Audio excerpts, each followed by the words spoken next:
Dua lelaki warga asing ditahan polis selepas disyaki terbabit dalam kejadian memukul seorang rakyat tempatan hingga maut. Kejadian berlaku di Lorong 5, Kampung Pandan di Ibu Negara semalam. Ketua Polis Daerah Wangsa Maju, Asisten Komisioner Muhammad Lazim Ismail berkata, pihaknya menerima laporan kejadian itu pada jam 12.01 tengah malam.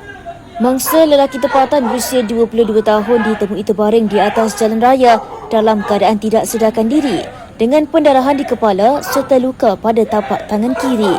Mangsa dibawa ke hospital untuk rawatan tetapi disahkan meninggal dunia pada jam 2.33 pagi hari ini.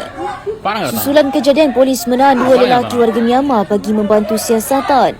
Motif kejadian masih disiasat dan kes diklasifikasikan di bawah Seksyen 302 Kanun Keseksaan. Kedua-dua suspek diremang 3 hari hingga 2 Disember mengikut Seksyen 117 Kanun Prosedur Jenayah. Hoi! Baliklah pergi! Bodoh!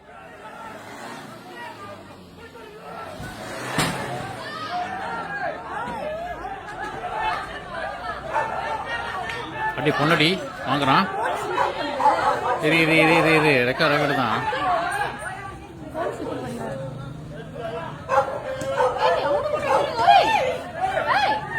ஓய்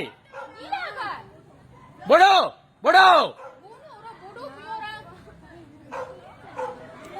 muka semua saya save lah.